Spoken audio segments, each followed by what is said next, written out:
You are listening to Thunderbolt Sports Talk. Here are your hosts, Charlie Adams and Timothy Yeen. Welcome to Thunderbolt Sports Talk, your favorite podcast produced from Cranston High School East, and it's a special week here on the program. It's Thanksgiving week. We're just a week out from the big game, biggest of the season for Cranston East, and Tim, I know you're excited. Yeah, I'm very, very, very, very excited, Chaz, to be watching our fantastic football teams play each other on Thanksgiving. Cranston East versus Cranston West going to be in the morning, so we don't have to deal with the fact that we might be missing some family time, and then there'll be some tense conversations on the dinner table. Yeah, it's going to be a great battle. Hopefully it will be. I mean, I know the record-wise doesn't really feel like it, but you know, with these games, there's always a little bit of a heightened tension in terms of the school rivalries, and it's going to be fun. Yeah, of course, Cranston East coming into the game. It hasn't been their greatest of seasons. We picked up our first league win. I mean, compared to every other season, it's been much better. Well, I don't even agree with that, but In terms of the win column. Yeah, sure. It's good enough, I guess, but as long as you count consolation wins, it seems like we're on par. But some Cranston East keys for this game, probably a little similar to what Eric Rube preaches every week for his previews of our games. Mm-hmm. It's going to be up to Adrian Foreman getting through in that backfield and making something happen, you know? Yep. Like Eric Rube said, for half the teams in the state, which is kind of necessary because, you know, we don't get information on every single team. You got to run the ball down their throats. You got to make sure that they stuff it down in there like some mashed potatoes or stuffing or turkey and just ram it down their throats. You know, run it down the middle, run to the outside. Adrian Foreman, Zachary Monroe, even DeAndre Brown, you know, could potentially power through sometimes. And that's going to be the extreme key. Another one is defensively, they have been shot up all season, Chaz. You've seen it. I've seen it. There's just been a lot of cases where that East defense just doesn't come to play up, especially on third downs and especially in the red zone. So it's going to be crucial for them to make some tackles, finish, and just overall not let anything go through for the West offense. You know, I'm just here hoping for a close one. I just hope that we get an exciting game, a back-and-forth game, similar to, I believe, last year's game, 22-21. Last year's game, I think that was 2 years ago. That game was. We had a 21-7 lead, which was blown by the rookie quarterback, who's still under center for Cranston West and going to be a key part of their offense, Tim. Yeah, Kellen Cornell, man. I've seen 2 games of him, one actual game from him, one during injury fund, and another one versus St. Rayfield, I believe, or one of those St. schools. Yeah, Kellen Cornell, we've seen it throughout his entire career that overall he's grown as a passer, and this year, at least from what I've seen from the team, I'm not sure how much it's grown over the season, but Cornell, really good with the football, really good at passing. You know, if they set him up on screens or any type of play action, I think he has a good chance of, you know, making something turn into something. Yeah, I mean, I think they really need to free Cornell in a game like this. You know, just let him air it out. Try not to focus on the run too much, like you're having Marcus Chung still in your backfield. Even though, you know, that running game still might be a little bit good, but against that one game I saw, it wasn't really the greatest, but Cornell, dual threat kind of, has his ways to escape from the pocket, has his ways to scramble and get some extra yardage with the first down, and overall, I think he's going to be a really good quarterback, and he's going to be coming to his senior year next year, and he will be excellent. And that's a big part for Cranston West is they don't have Marcus Chung anymore.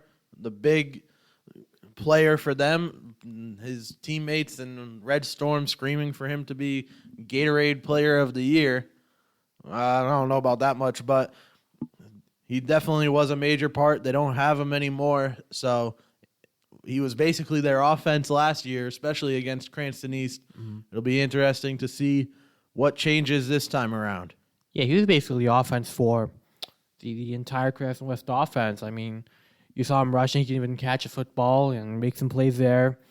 Almost 2,000, or at least at 2,000 scrimmage yards, or at least that's what the Red Storm might claim. He's rushed 4. Obviously, a top 10 player in the state last year. Obviously, one of the best running backs in the state. And without him, I feel like they're going to have to rely on the pass more. Like I said, they can't just run it down everyone's throats anymore. You got to find a way to air it out with Cornell. And I trust Cornell, and I believe Cornell can make those plays. Definitely. And big part of the Thanksgiving game, of course, coming from Cranston Stadium. Basically, I believe it's a home game for Cranston West this year. And we're not going to see any Eric Rube. I believe he's going to Stonington's game, taking on another team from Rhode Island. I think he's heading down to Westerly for Thanksgiving. Yep, and there might be a Bill Koch sighting. There might be. Potentially. There might be. I talked to Bill during the Rick Girls Division Championships, if you want to talk about that later today, and he was like, he doesn't know where to go yet. He's looking for a place where there's a quick halftime, which obviously you won't see from the stadium, and he just wants to see some good football. That's basically his main criteria. And plus, Cranston is pretty close to home for Bill, so that could definitely open up a potential Bill Koch sighting. And that halftime show, of course, we're going to have the Cranston East Band performing with fedoras. The fedoras are here. Very exciting development there. There's the Cranston West cheerleaders and the, I believe, probably Cranston East cheerleaders, as well as Cranston West Band, which is a large band, and a lot of fanfare goes on with when they perform as well. Yeah, apparently it's a very, very large band, but from what I've heard, according to their East rivals, they're all right. Nothing crazy. I mean, heard they're good on the drums or trumpets. I don't know, but yeah, they're all right. I'm not sure if they're as comparable as ours, which is smaller, but I think they do a good job playing some Bruno Mars songs. Cheerleaders, no comment on them. I mean, what can I say about them? Pretty good. But it'll be nice to see some halftime entertainment. And the halftime entertainment for us in the broadcast booth, as well as all media members for TSM, is going to be the Turducken, which this episode is named around. But how excited are you to see the second annual Cranston East Press Box Turducken make an appearance? Chaz, I'm very excited to see this Turducken in action. I vouched for it last year to be held in the stadium. I kind of forced its way in after a nearly broken promise was not kept by Mr. Simone, but he's filled up to his potential. He's filled up to his promises, and I'm very happy that we have another Turducken this year. I hope there's many more Turduckens to come. I'm definitely excited. Last year, it was a big hit, especially with some of the fans-only sports broadcasters. You'll be on the broadcast with a red coat. You're going to be there with Logan Reed. It's going to be an exciting development. Who's going to be running the play-by-play for that one? It's pretty unclear as of now. I think it'll be a game-time decision. But, with Logan, he knows a lot of football. I've watched him in his broadcast. I've worked with him for that one West game I did, and he is fantastic. He knows his concepts. He knows his routes. He knows the defensive coverages. And overall, he's a really big football guy. He really knows, what's going on in the game. And I think that, in that form, he could be a great analyst. But then again, you can never leave the possibility out for, a type of play-by-play thing for him. Maybe some dual stuff. Maybe some, Logan Reed actually does it. And I just try my best to scrap up some knowledge. But, yeah, it should be fun. It'll be great for social media. I know CHSC principal, CHSW principal Instagram pages are going to love that one. And Logan Reed also not a Patriots fan, probably for better, seeing as Patriots still suck. They dropped to 2-8 after a 10-6 terrible loss to the Colts And I know you caught the final play live. Yeah, I caught the final play live. I slept through most of it, knowing that I probably wasn't going to see much Patriots action.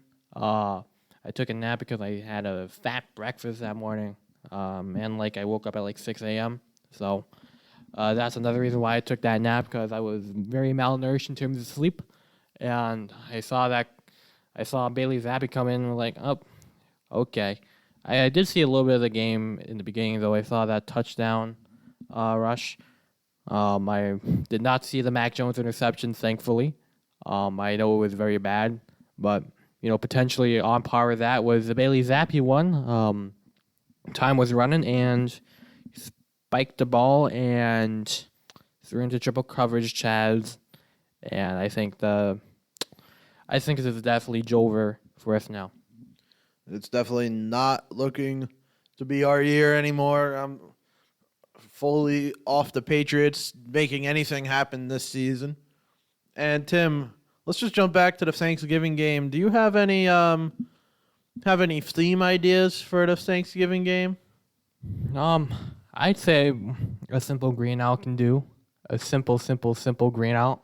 Nothing extravagant, nothing crazy. Because the Red Storm, man, they are tough. They are possibly the biggest fan base in the state, the proudest fan base in the state, the loudest fan base in the state. And I've seen the crowd and what they can do in terms of themes, extravagance. They had a USA theme. One of them was wearing a USA toga, I think. So that'll be definitely interesting to watch. I mean, I think if we do green versus red, that will truly show the power of the Red Storm, but I don't want to underestimate our Cranston East guys. Going head-to-head with the Red Storm would definitely be a interesting decision and a sight to see, maybe.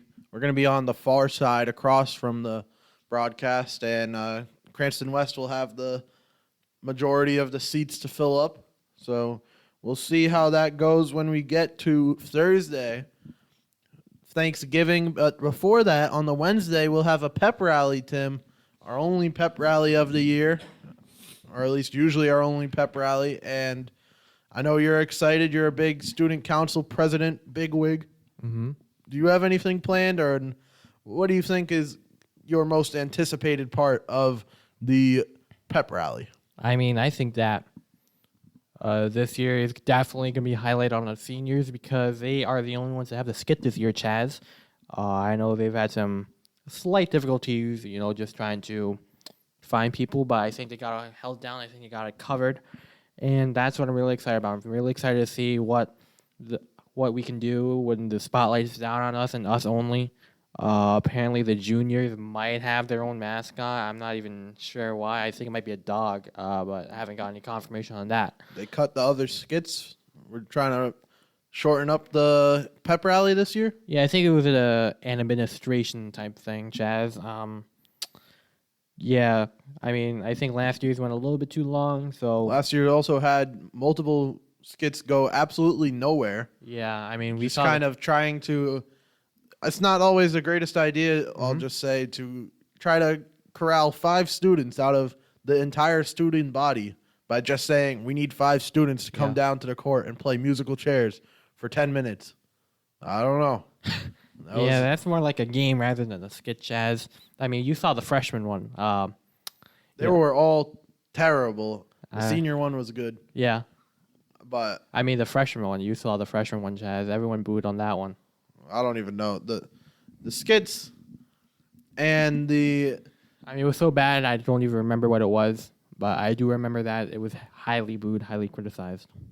And, it's just kind of a weird thing. It used to be a big deal to get this thing right. But now we're kind of... The people in power aren't the ones making the right decisions, apparently, when it comes to planning these skits. Can you repeat that, Chaz? I'm looking at our text messages in the group chat right now. I just said the people in power aren't the ones that should be kind of, they're not making the right decisions to get the best skits on the... I mean, the skits are more like a class thing, Chaz.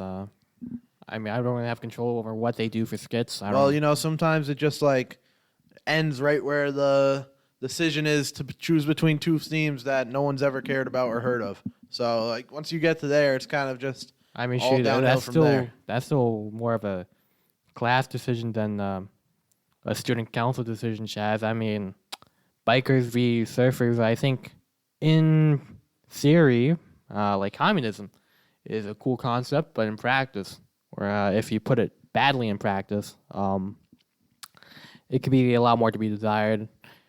Just in my personal opinion, Chaz. But then again, it's not a student council thing. Yeah, well, it's not a student council thing, but student council's cooking. What else does student council have on the ledger for the immediate future, Tim? The immediate future, next week, we're going to be having our Spirit Week, which we do have proposed. I know Spirit it's Week I on know a it- 4-day I- week. it's Wait, a 3-day week. we're kind What are of we doing? we're kind of deadlocked right now because we have to follow tradition, Chaz, and No, we don't. we have to Oh follow my tradition based on the God. We have to be administration. uncreative and copy last year's. Come Oh on. my God. Just because it's a short week doesn't mean this is the time for Chaz, Spirit you Week. don't understand the businesses behind it, Chaz. There's nothing- You can't complain. You don't Can't come understand up the with businesses 5? behind it. You don't under. We can't Run come it up on with a 5. 4-day week. We can come up with 5. It's just that we are not allowed to by the certain powers above us, Chaz. Oh, come on. You don't 4-day you week don't and now it's a understand government. You 3-day don't week? understand government. What are you we don't doing understand now? government. You don't Are we going to understand have government. a 2-day week before You don't Christmas? Oh my God! You don't understand government, Chaz. Can we get a sneak preview Oh of my these days? Maybe it's 3 great days. Okay. Instead of 4 Chaz, weekdays or 5 trash days, maybe we have 3 weekdays. Let me 3 speak. great days. Let me speak. Yeah, sure. All right. We already know what the 3rd day is. Yeah. You plan 2 days. The 3rd day has to be class color day. We can't even plan 2 days, Chaz. We only have because the requirements are we have a school color day and a class color day. Tuesday is going to be the school color day because it's required by us to have it on the legislature. We are required to have it. Monday, we're dressing like teachers. All right, so We're students, making it I up. hope you guys enjoy your 1-day Spirit Week. We're trying our This is best great. here. We're trying our best here, Chaz. We're trying our best to make a man. We're trying our best to meet the demands of the people. We're trying our best to, just try and make something out of nothing, Chaz. Yeah, I guess. It's politics, Chaz. What It's politics? politics? It's politics. It's laziness. It's Oh my not. goodness. It's not. Hey, guess what? The Celtics are still better than the Heat, so it's all right. Celtics Okay. playing the in-season tournament again today. They beat the Nets in the group stage. They're sitting at 9-2 right now, and that's top of the Eastern Conference. And look at the Heat, 8-4. Yeah, we have. We started off 1-4. Started off bad. Like I said, steps to success, Chaz. 1-7 straight. It's going to be an extremely, very, very, very good season afterwards. Just to show that even though we look down, we are never out, Chaz. Yeah, sure. Maybe your team needs Draymond Green, who isn't going to be playing for the Warriors, or at least for the next couple games remaining on his suspension after he pulled a choke on his own opponent right there and nearly got the tap out on Rudy Gobert. You have a way with the words, Chaz. I mean, I wouldn't call it like a tap out, but he definitely did pull a non-basketball move on that court. Just straight up charging there and just decided to choke Gobert for no reason. Gobert fined $25,000 for being choked, which... I mean, he had to have done something to deserve it. I'm interested to see what would happen when Draymond Green, apparent jiu-jitsu master, takes on one Russell Westbrook. You remember last season, he looked ready to go with his fighting stance. So Draymond Green versus Russell Westbrook might make your way to a Misfits boxing card in the future. I guess so, Chaz. The thing is, that 5-game suspension. I feel like, A 5-game suspension. Also, it must knock him out of some of these important in-season tournament games for the NBA players. I'm sure the Warriors are just grief-stricken over the fact that they're going to be missing Draymond Green for an in-season tournament game that no one cares about still. yeah, it's gonna be very sad, Chaz. is going to be very, very sad. But I think the sadder part is it's only a 5-game suspension when, even though they've taken into account of everything, shoot. I mean, he's done a lot more that should have been more suspensions, Jazz. We've had lots and lots of other small things be penalized for a lot much more. And, if you'd like to weigh in, you're happy to. I mean, it just reminds me of Zaza Pachulia, the greatest dirty player of all time. And it just seems like a pattern for these Warriors guys who can't score, but can impact games in other ways. Yeah, Zaza Pachulia, a funny name. Who else has a funny name? The Plowman. We did a Canterbury Tales mock draft, Chaz. If you'd like to present yourself with who you think was on top of the board. Well, you have to go with the chef when you're looking at the Canterbury Tales mock draft. This dude is a great cook. He's great. He just handles the business in the kitchen. And, of course, if you have W Eats, that'd be a W pick, and if you could get him in the draft. Mm-hmm. He has a shin injury that could have affected his draft stock, but seemingly the mock draft ranking him number 2 helped him out very well in his draft position. Yeah, I think that Canterbury medical team cleared him as good to go. So that shin issue shouldn't be an issue when it comes to cooking, although, there's always the fear that it might pop back up. But, yeah, I think, you did the descriptions, I did the rankings, and I fully agree with, the cook being one of the top guys. Where we might have some issues on is the Plowman, who I ranked number 1 on my board, and Jazz, I know you have a little bit of a... Well, Tim Yeen ranked the Plowman number 1 due to his name, which is the same thing as ranking Dragon Bender number 1 in an NBA mock draft, and we all saw what happened to Dragon Bender. No one knows who he is anymore, except for having a cool name. Yeah, Mo Bamba is also on that list. This is different. I mean, Mo Bamba had a song, but the Plowman, he has a lot more than just a funny name. He's a hard worker, Chaz, and I respect hard work so much in this great nation of America. It's a missing value which we need to revive. He's done the work. First one in, last guy out. Yeah, he's a locker room guy. Yeah, locker room guy. Knows how to play the game right, and overall, he's just a very, very productive player who I can see being a transcendental player for years to come, Chaz. And I feel like the people might not see it, but the people definitely didn't see it as was pointed to by the fact that he was still available whenever it got around to your pick. You're able to scoop up the Plowman, much to no one caring. And I never really got a pick. Once I got my pick late in the draft, literally all 20 named characters off the board. So I just kind of saved my pick. We're going to reboot next year, traded it away for some picks in the next draft. Kind of like a Scully shoe, Chaz. I know I had the opportunity to give Xingyu Wang the chance to compete with my Plowman, but I declined there on a business decision. I love Xingyu, but this is more of a business decision rather than a personal one, Chaz. And after the draft, immediately, actually during the period, we headed off to the Cranston East Library for a special day for 2 of our student athletes. Yeah. Maya Jimenez and Carlos Morejo. Congratulations to both of them. Maya going to SNHU to continue her basketball career. Morejo going to CCSU, where I believe Randy Guzman also plays. As a matter that might have been a factor in choosing that as well.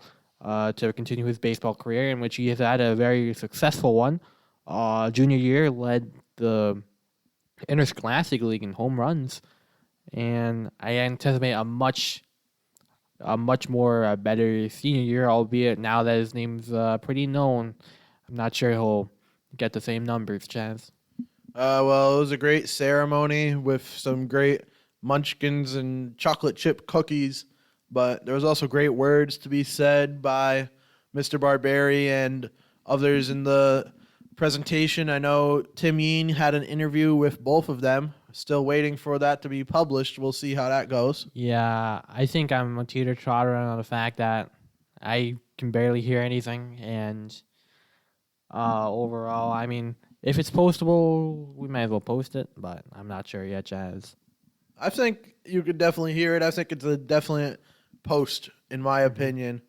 All you gotta do is stabilize the video a little. Yeah. I was holding it out with one arm, just straight arm, trying to. Did you do it hold it straight. left-handed? Oh yeah, you're left-handed. Forgot about that, Jazz. I had to switch arms in between, but you were talking about couldn't hear anything. One thing I could hear was when I went to the movies yesterday and saw the new Hunger Games film, Tim. What a great film. Definitely stayed true to the book, but I mean, it kind of felt rushed, but they fit it all in one part. It's their longest book they've made, and they fit it in one part. Of course, Mockingjay, the third installment, was split into two, so it was interesting to see them do it in one part. They kind of seemed to rush through it, but once you read the book, it's pretty easy to follow, and it's a quick 2.5 hour movie, really. Quick 2.5 hours. Okay. I know you're not familiar with the Hunger Games Yeah, series. I'm not familiar Are at you all. familiar with the Harry Potter series? No. So I was more of a Magic Treehouse kid back in the day, Chaz. Diary of a Well- Wimpy Kid. These seem a lot lower level, but okay. What about Percy Jackson and all of Rick Riordan's Percy books? Jackson, I tried getting into him. Just never could. Seem like a academic stooge. Yeah, I guess I'm just not a big reader, Chaz. I'm not a big I'm not really a big reader of those fantasy type flicks. SMH my head. And let's move on quickly now to Fortnite. We've brought it up plenty in the past couple weeks. Yeah, and we have And some breaking headlines again yeah. with the DJ Khaled emote making its way into the game, Tim. Yeah, is it the one where he's doing the It's just all I do is win. Oh, And he's doing the motions, and it's a great emote. I mean, they could have been a lot better of a. They could have been a lot better. Could have been a better choice, in my opinion, for the type of DJ Khaled emote. The one where he's Let's go golfing. that definitely. The one where he's dancing to the one with little baby every chance that I get, or at least I don't know some form of that where he's just dancing on this carpet. That could have been a fantastic choice. Yeah, well, Oh. Fortnite OG rolls on. Mm-hmm. We bring Frosty some- Flights back into the game Yeah, now, Tim. We have some extra breaking news. Frosty Flights, I have not pushed that much into OG to experience that much of Frosty Flights. So I have no opinion on that. But some extra news, Chaz. I think they're putting age restrictions on stuff now for skins and whatnot, Chaz. I don't know if you saw that. Yeah, it definitely was not a popular decision, but doesn't seem like it'll affect much. Yeah, I think the petty thing was that they took away the weapons on the loading screens and on the pop-up screen when you go to the Epic Games launcher. There's no guns to be seen at all in a game that centralizes itself around guns. And Yeah, it's definitely an interesting decision to do that for a game of that genre. It doesn't really make sense once you see the gameplay. I mean, if you're gonna try and market it as a children's game, you have to feature weapons in it. Then I'm not even sure. Well, they're who trying to move into like a Roblox kind of realm with their creative mode, trying to let people create their own worlds and have other experiences. Kind of a metaverse, kind of a Roblox kind of deal. I could just play Roblox then. I mean, I played Roblox yesterday. I played the Wild West. Very, very good, very cool game. Bought my own horse. So that is fun. Fun indeed. I mean, I guess I could try and explore the realm of Fortnite creative modes. But for now, I just want to play some OG Fortnite. And yeah, let's go back all the way to when we mentioned the Rhode Island College, home of the girls soccer state championships. Yes. You were there. Yes. I was there. And Mr. Simone was also there. He was doing girls volleyball. Yeah, he was at the Murray Center where, I'd like the chance to do now some volleyball sometime soon, but because I love the sport. I'm very blessed and very grateful for the opportunity the league gave me. Truly an honor to for them to call me up. Huge thank you to Mr. Simone for providing me with the opportunity for just setting all this up in the first place, playing the right card at the right time, and I am just extremely, extremely humbled and honored to be a part of such an event, such as division championships, and it was fun, Chaz. I got to play my own music. I got to hang around with you and Andy Wu, as well as some other folks. Bill Koch was there. And also the chance to see a little bit of volleyball at the end, just sticking around, trying to get a flick with Mr. Simone, just to show how much progress TSM has been through to, or how much progress we've been through realistically to, get these type of opportunities. Yeah, it was a great time calling play-by-play for those girls' soccer games. A long day, but an exciting one with some great faces as analysts. Shout out to Scott Rollins and Bob Kavanaugh. Both did great as my analysts. And when we got to the Murray Center, there was a nice little inflatable anchorman in the corner who met an unfortunate end, Tim. Yeah, he kind of got punctured to death. So I don't think we'll see him again unless he gets revived by Jesus himself. It was a very, very sad ending.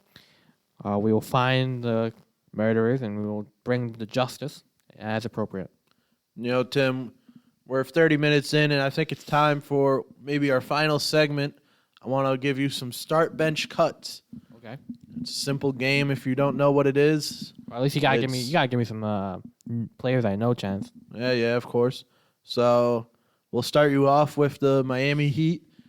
We'll go with those players off of their roster currently, and you're gonna have to pick one who you start, pick one who rides your bench, and pick one who you don't want on the team. I have free choice, or are you choosing? So I'll give you 3 options as the game goes, and you'll choose one of the 3 options for each. So let's start off with Duncan Robinson, Okay. Josh Richardson, and Caleb Martin. Oh, okay. So I think I would start Caleb Martin on the hot. Caleb Martin last year in the playoff played tremendously. Helped us get to the finals, where he unfortunately lost. Benching, I'd have to say it's a tough one, but I think I might have to go with Duncan Robinson. Cut Josh Richardson. I think Duncan Robinson. We're still paying $90 million. Unfortunately, apparently it was his birthday because he had a fantastic game earlier this season. Even though it might not have been his birthday, whenever he plays on his birthday, he's usually having a blast out there, usually putting up big numbers. Next one. All right, let's move on to the 74th Hunger Games tributes. Start bench cut, Katniss Everdeen, Okay. Cato, and Rue. I only know Katniss Everdeen, Chaz, so I guess I'm starting Katniss Everdeen. All right, and between Cato and Rue, who are you benching and cutting? Can you just describe them to me, Chaz? Nope. It's No? up to you to decide, bench or Alright. cut. All right, I guess Cato we'll keep on That's the bench. probably a fair decision if you're going off of the strongest characters. Mhm. Cato was a career tribute and ended up as the second place in those games that Katniss ended up winning. Yeah. Or I guess third place, seeing as Katniss and Peeta survived. Sorry if you haven't seen the Hunger Games first film that released 10 years ago. Oh, wow. Kind of spoiled for you. Let's move on to one of your favorite teams again. We did the Miami Heat. And now we're going to move to the Arizona Diamondbacks. Yes, sir. So, great for you. I'll name you some players that, of course, I know, and you probably don't because you're a stooge. So, start bench cut, Christian Walker, Okay. Corbin Carroll, and Kyle Lewis. I think I heard. Can you say the names again? Christian Walker, Walker, Corbin Carroll, Carroll, and Kyle Lewis. Kyle Lewis. Corbin Carroll, did he win Rookie of the Year, or am I mistaken? Corbin Carroll did, in fact, win Rookie of the Year. So maybe you are a little tapped into baseball. All right, I'll start him because Okay. I've heard of Corbin Carroll. That's fair. All right, next two. Wait. The two again. All right. So that you still have to choose to bench or cut Christian Walker and Kyle Lewis. I'm a very even though I'm not a Christian man, I am a Christian man. So I guess I'll start Christian. I guess I'll bench Christian Walker. Why All right. not? That'll leave Kyle Lewis to be cut. Let's move on to our final one. Let's go back to the Patriots and start bench cut Mac Jones, Bailey Zappi, and Malik Cunningham. Start Malik Cunningham. Cut everyone else. We don't need a backup, Chaz. All right. That's a great approach, honestly. And guess what? It earns you a bonus one. Start bench cut Bill O'Brien, Matt Patricia, and Josh McDaniels. If we're all right, are we taking this from the OC stance or the head coach stance? The OC stance. Okay. Josh McDaniels has made Mac Jones look presentable. Start him. Bill O'Brien, albeit how the offense has looked this year. Strong pass. Strong pass with the Patriots. Yeah. It's tough, but I think I'll bench O'Brien and then cut Patricia because it's Matt Patricia. I don't know how it was that tough of a decision. I'm to just choose saying. between Bill O'Brien and Matt Patricia, the offensive coordinator. And guess what, Tim? You've just earned yourself another bonus start bench cut. So guess what? Now it's your cameraman, start bench cut, Sheng Ming, Andy Wu, and Tafa Ndoye. All right, so start Andy Wu, bench Tafa, cut Sheng Ming. Unfortunately, even though I love the death out of him, I love his quirks during broadcasting. But it's an easy choice to make. Quirks include being completely unprofessional and hijacking the program without even having a headset on. How about you, Chaz? How about we do this? Turn the tables on me here. Yeah, I'll do one for you. For your own TSM cameraman, Larry Yin, Junior Joaquin Hernandez, and who should I choose? And I guess me, Chaz, as your cameraman. So I'm going to start Junior Joaquin Hernandez. Yeah. He's good at adjusting and paying attention to the action, of course, and just doing the job correctly. Benching Larry in, he goes everywhere. Okay. And I'm cutting you easily. All right. Easily. All right, that's fair. That's fair. Definitely fair, and we'll see how you perform as cameraman on Saturday for a full action of amateur soccer and amateur football. Yeah, it should be fair. Make sure you watch that. Where I'll be on the broadcast. Sunday I might be in Boston for Harvard, but I'm not sure yet at this moment, Chaz. But yeah.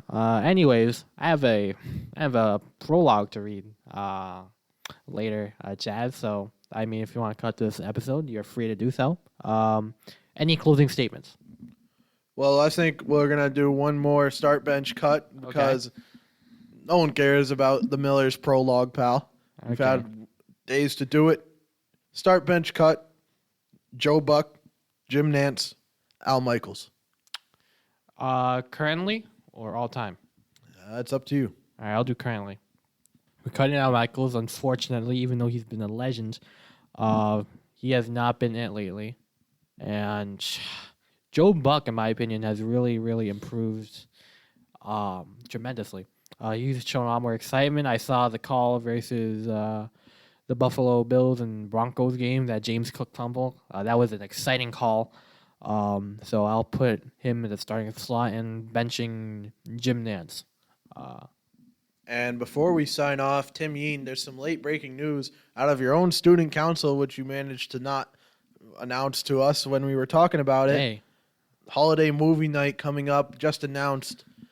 We had our movie night for Halloween. Yep. It was a smashing success, I think. Yep. I don't know. I heard. I guess you made it in time.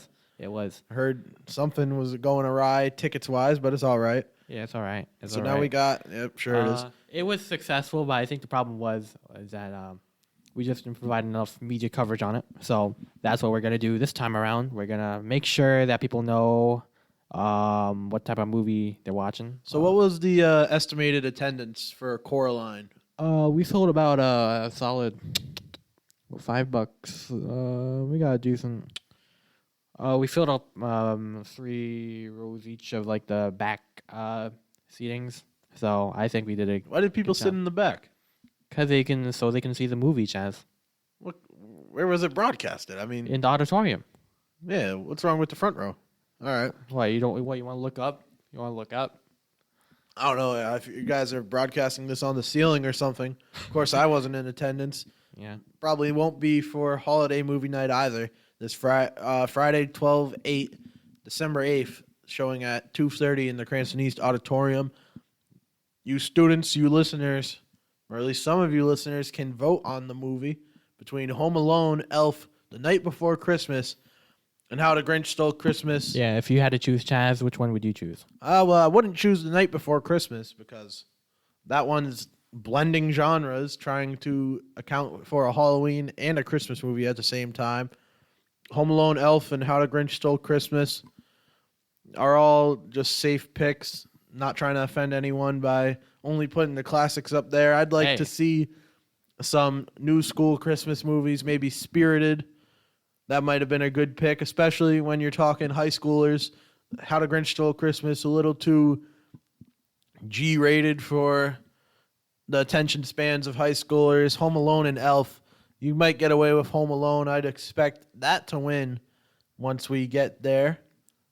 Yeah. But there's definitely some new Christmas movies coming out and some old Christmas movies that didn't make the cut that definitely could have for a high school atmosphere. I'm talking National Lampoon's Christmas Vacation, and you're talking to Christmas Charlie over here. Didn't you make one of your stories back in your younger days, like a Christmas type thing? I have twice watched a Christmas movie for every day of the month of December. Two time, all documented on my Instagram at ChazTheMan43. Follow my personal Instagram at CharlieAdams.43. Yeah, looks like you And- wiped. Looks like you wiped it, Chaz. You wiped. I probably did, but unnecessaries to make it look more professional. you can also maybe follow Tim Yeen's personal account Yep. at Tim Yeen Broadcaster. Yeah, we reached the 40 follower special already. Oh, thank you. Wow, congratulations to Tim, and congratulations to us on our 11th episode. No episode next week. Enjoy your Thanksgiving. I know we will, especially with that press box turducken. All TSM members come up to the booth. We got special things going on here for Cranston East Thanksgiving Day game. Pop out and watch on live YouTube for the Fans Only Sports Network. Tim Yeen will be there.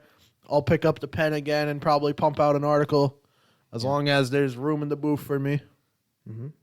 And that should do it for episode 11. So make sure to like, subscribe.